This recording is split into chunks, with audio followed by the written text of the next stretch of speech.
Now, I've mentioned before too how what you have in this world is a takeover of everything that you need to survive.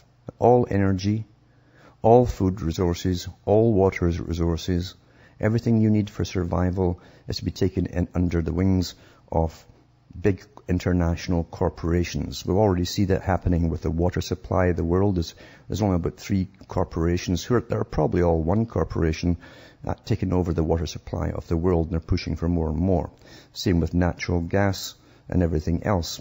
And food supplies. We know that the big 5 agri-food businesses that have been taking over the world's food supplies really since World War II.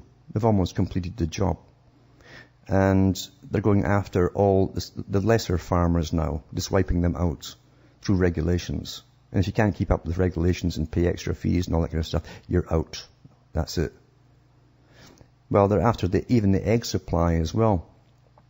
And this article here is from a Canadian website. It says, egg crisis may help food safety bill in the Senate. And that's the 25th of August. It says, supporters of a long-stalled bill, this is from CNN actually, came originally from. Supporters of a long-stalled bill to bolster the safety of the nation's food supply are hoping the widespread egg salmonella crisis will give them momentum to pass their bill in the Senate as early as next month. Now, it's never really explained how you get salmonella inside the egg. It's a new phenomenon, you know. The bipartisan bill would give new powers and resources to the Food and Drug Administration to crack down on risky food suppliers in the U.S. and abroad. And that's all the small farmers.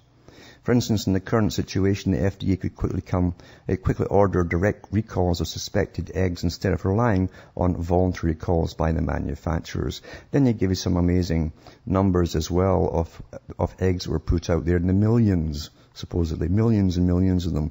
Well, how would you recall rotten old eggs? I mean, it's impossible too, eh? But I bet it'll do the job because there's a big bill, as I say, and the FDA is just waiting for something to happen. And bingo, it's amazing. Something always seems to happen when a major thing is wanted. You know, you want a new world order. You want a century of change. And bingo, the towers go down and everybody's under martial law across the world.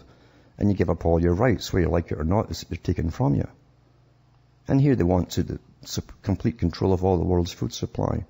And even right down to the eggs. And bingo, they get what they want. Whether it's a real or fictitious infection that they've got in the eggs, who knows? We'll never know. We'll never know. Don't hold your breath. You know, the beekeepers in Canada, there are thousands of small beekeepers. That's generally how countries are run in the honey industries, by small beekeepers who do it part-time or maybe full-time for a few. The big corporations have been taken over for years because they're the only ones who can afford to keep up with all the regulations.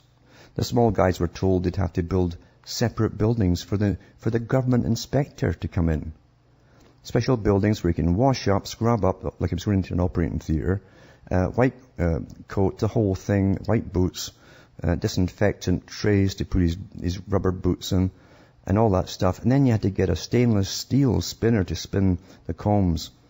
And it cost multi-thousands of dollars. And then if they complied with all of that, if the guy saw any kind of mite whatsoever within the hives, he would order them burned on the spot. That was you out. And if you survived even that, he'd tell you where you could sell your honey and where you couldn't. I know guys who have to go about 50 miles to sell their honey, even though they used to sell locally. No, they're not allowed to anymore. They have to go where they're told to by the government. You know, they just make it so impossible for you to work that no one's left except the big corporations.